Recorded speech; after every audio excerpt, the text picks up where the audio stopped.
Welcome to Boost High Species. Today's lecture is planning commission and later जो change हो गई थी नीति आयोग, दोनों के बारे में पढ़ते हैं. सो प्लानिंग कमीशन है वो इस्टेब्लिश हुई थी by the executive resolution of the government of India on 15 March 1950. It was neither a constitutional body nor a statutory body. It was established on the recommendation of an advisory planning board chaired by K C. Niyogi.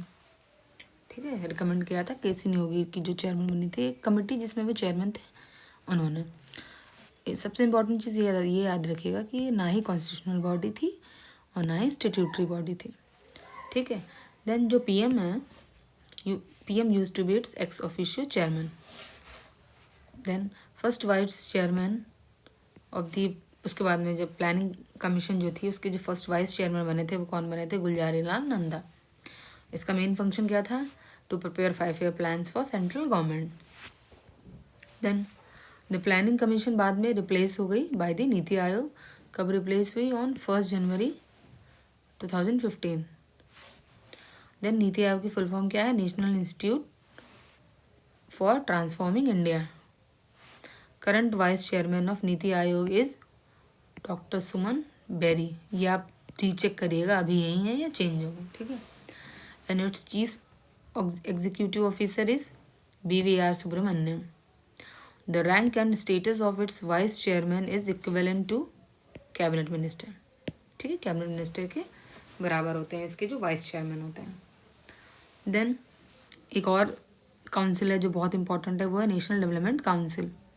ये बनी है कब? 6 अगस्त 1952 में. इसका भी कुछ dissolution का, इसको हटाने का कुछ प्रोविज़न चल रहा है, लेकिन अभी तक ये है.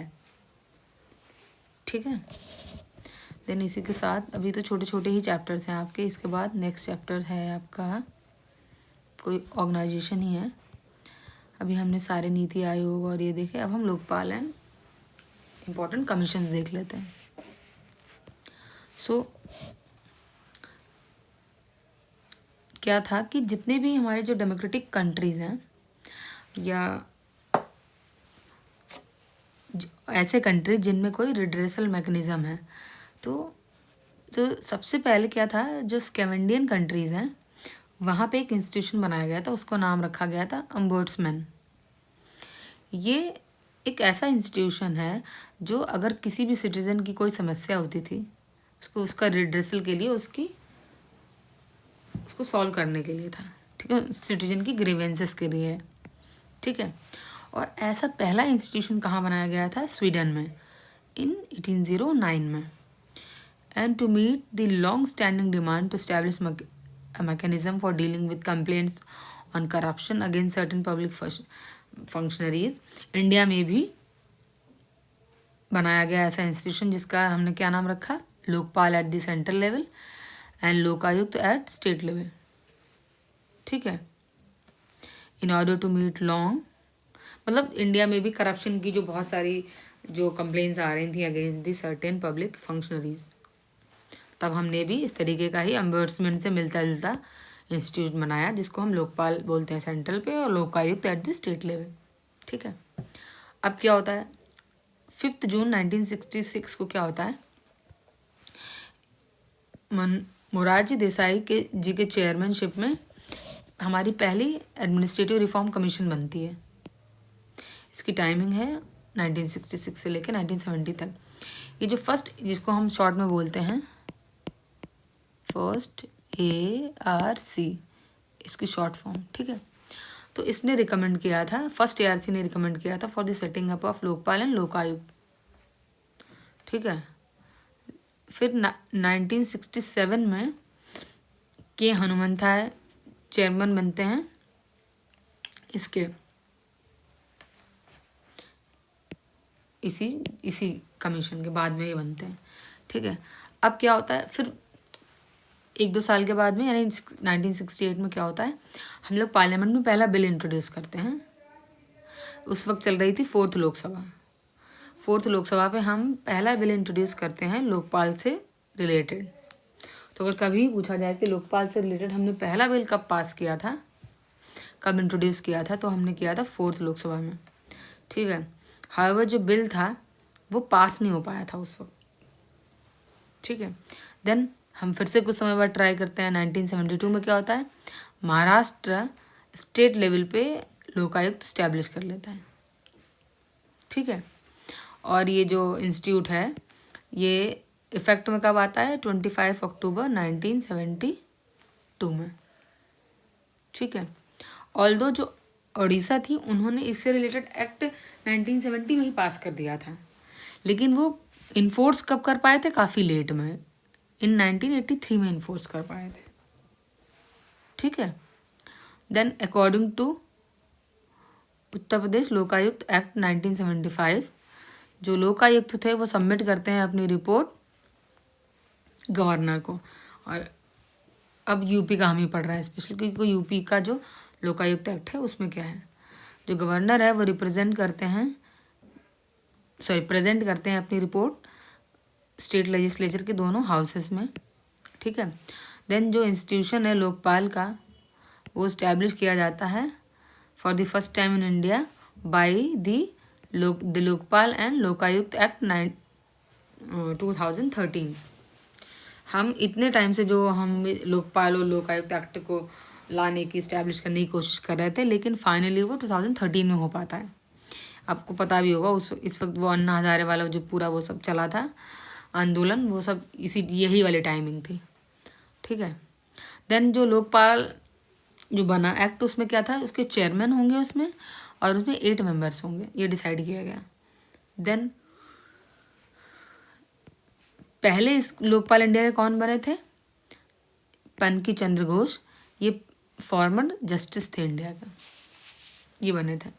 देन 1993 में वोहरा कमेटी सेटअप होती है to study the problem of the criminalisation of politicians and bureaucrats in India. ये एक कमेटी बनती है 1993 में, जो देखती है कि जो पॉलिटिशियंस हैं, क्रिमिनल्स हैं, वो पॉलिटिशियंस बन रहे हैं, और जो ब्यूरोक्रेट्स हैं वो भी क्रिमिनल वाली एक्टिविटीज़ में इंडल्ज मिल रहे हैं। तो इन दोनों का आपस में क्या कनेक्शन है और इस सिचुएशन को हम कैसे डील कर सकते हैं, इससे रिलेटेड वोहरा कमेटी ने हमें स्टडी करके बताया था।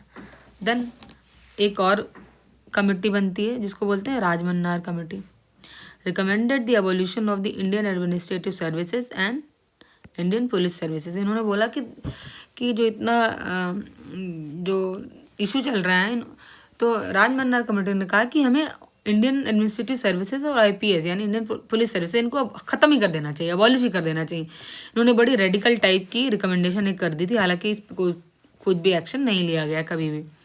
देन 1993 में क्या होता है, जो प्रेसिडेंट हैं वो एक्सरसाइज करते हैं हिज पावर अंडर आर्टिकल 123 में, और क्या प्रोमोलगेट करते हैं, the protection of the human right ordinance, और एक ह्यूमन राइट ऑर्डिनेंस को वो लाते हैं। इसका मतलब है कि जो ऑर्डिनेंस है वो हम अंडर आर्टिकल 123 के ही अंडर ला सकते हैं। Then as a result the protection of human right act came into force on 28 सितंबर 1993 को ये एक्ट आता है हमारा। उसके बाद में 12 अक्टूबर 1993 में नेशनल ह्यूमन राइट कमीशन बनती है, जो कि एक स्टेट्यूटरी कमीशन है और नॉन कॉन्स्टिट्यूशनल है, ये बॉडी बनती है, ठीक है। Its chairman and members are appointed by the president. इसके चेयरमैन और मेंबर्स हैं वो अपॉइंट होते हैं प्रेसिडेंट से on the recommendation of the 6 member committee. और ये जो 6 मेंबर कमेटी के रिकमेंडेशन पे बनते हैं, उस कमेटी के अंदर कौन कौन होता है, पीएम उसके हेड होते हैं, स्पीकर होते हैं लोकसभा के, डिप्टी स्पीकर होते हैं राज्यसभा के, लीडर ऑफ अपोजिशन होते हैं दोनों हाउसेस में, जो चाहे लोकसभा और राज्यसभा दोनों हाउसेस में जो लीडर ऑफ अपोजिशन है अलग अलग होते हैं क्योंकि ये, और जो होम मिनिस्टर होते हैं, ये 6 लोग होते हैं इस कमेटी के अंदर। Then the function of the commission is mainly recommendatory. और ये जो ह्यूमन राइट कमीशन बनी है, ये जो भी चीज़ें बोलती है वो सब रिकमेंडेटरी है, ठीक है, सब रिकमेंडेटरी है। ऐसा नहीं है कि इसने कोई सुझाव दिया और फिर तुरंत एक्शन हो जाएगा, ऐसा नहीं है। सो ये एक वीकनेस भी है इस कमीशन की। ठीक है। Then the protection of human right recommend amendment act, फिर इस एक्ट में अमेंडमेंट होता है 2019 में, and amended the protection of जो 1993 वाला protection of human right act था उसको अमेंड कर देता है। और सब मेजर रिकमेंडेशन इसमें क्या थी? फर्स्ट है, the act provides that a person who has been chief justice of the supreme court और द जज of the supreme court can be the chairman of NHRC। मतलब अगर कोई चीफ जस्टिस है सुप्रीम कोर्ट का और या जज भी है सुप्रीम कोर्ट का, दोनों ही केस में दोनों ही पर्सन चेयरमैन बन सकते हैं NHRC के, ठीक है। देन एक्ट प्रोवाइड जो 3 person with at least one will be women having knowledge of human rights to be appointed as the member of the NHRC। वो कहते हैं कम से कम 3 लोग इसके मेंबर होने चाहिए, उसमें से एक वुमेन होनी चाहिए जिनके ह्यूमन राइट का बहुत ही अच्छा नॉलेज हो, ठीक है। देन और ये एक्ट है जो टर्म चेयरमैन का होता है मेंबर्स का, उसको भी चेंज कर देता है।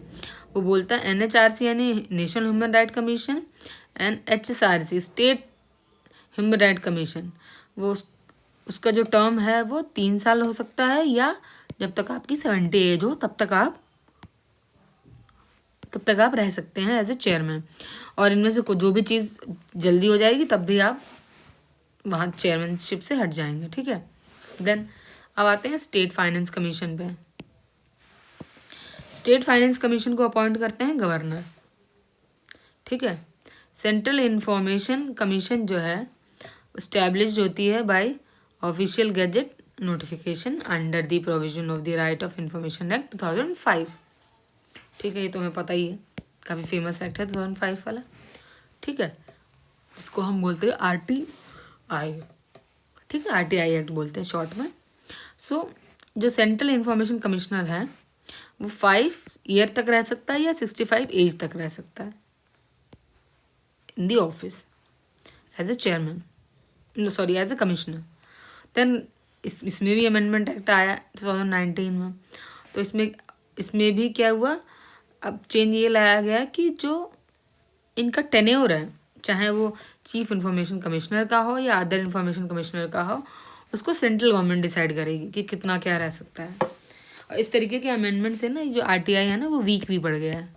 जब हम मेंस में लिखते हैं ना तो आपको क्रिटिकल एवेल्युएशन लिखना होता, तब हम इसी चीज़ को लिखते हैं कई बार, ठीक है। Then in addition to central and state level chief information commissioner and other information commissioners will receive the same salary allowances and the other facilities as the central government determines. अब जो सेंट्रल लेवल पे है या state level पे जो chief information commissioner है या other information commissioner है, उनकी सैलरी और अलाउंसेस और अदर फैसिलिटीज़ हैं, उनको भी सेंट्रल गवर्नमेंट डिसाइड करेगी कि कितना क्या पे करना है। मतलब टेन्योर और सैलरी और अनाउंसेस सब कुछ ही सेंट्रल गवर्नमेंट के अंदर चला गया, इसीलिए ये वीक पड़ गया है। भाई आप सोच के देखिए, जब सेंट्रल गवर्नमेंट की ही सब कुछ आपकी सैलरी और आपका एक तरीके से पूरी लाइफ डिसाइड कर रही है, जो उसमें RTI एक्ट के अंदर जो काम कर रहा है कमिश्नर, तो वो गवर्नमेंट की कोई भी सेंसिटिव इन्फॉर्मेशन कैसे पब्लिक तक आने देंगे। कभी भी जो गवर्नमेंट की जो रॉन्गफुल या पब्लिक फ्रेंडली चीज़ें नहीं है वो ओपन में नहीं आएंगी, जबकि ये डेमोक्रेसी के लिए बहुत बड़ी पावरफुल एक एक्ट था RTI। सो ये एक इसका जो एनालिसिस है, जब आप मेंस वगैरह में लिखेंगे तो काम आएगा, इसलिए मैंने आपको बता दिया, हालांकि यहाँ ये कुछ भी मेंशन नहीं है। देन इन द ईयर 1979 इसकी जो चेयरमैनशिप थी वो बिंदेश्वरी प्रसाद मंडल थे, तो जिनके नाम पे क्या बनी, मंडल कमीशन बनी। और इस कमीशन का मेन टास्क क्या था, to identify the socially and educationally backward classes of India, ये था मंडल कमीशन का। टाइमिंग इनकी याद रखिएगा। Then article 315 of the Indian Constitution deals with the establishment of Public Service Commission,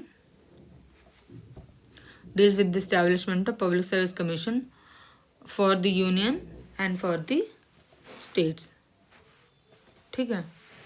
Then Union Public Service Commission consists of a chairman and other members appointed by the President of India। यानी अब UPSC जो है उसमें chairman होते हैं, other members होते हैं जिनको अपॉइंट करते हैं प्रेसिडेंट, और इसी तरह जो स्टेट पब्लिक सर्विस कमीशन होती है उसको अपॉइंट करते हैं governor. And article 323 of the UPSC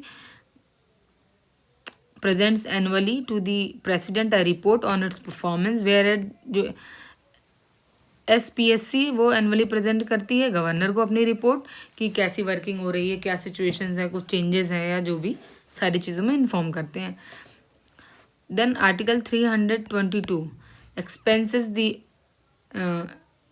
expenses of the union or the state public service commission shall be charged on the consolidated fund of India and the consolidated fund of state in the case of state public service commission। यानी जो consolidated fund of India है वो उसके expenses कहाँ से आते हैं, charge on the consolidated fund of India से आते हैं। और इसी तरह जो स्टेट पब्लिक सर्विस कमीशन है उसके आते हैं कंसोलिडेटेड फंड ऑफ स्टेट से। ठीक है, सो ये इम्पॉर्टेंट है, कई बार कमीशन से रिलेटेड चीज़ें आती हैं। So this is it in this lecture.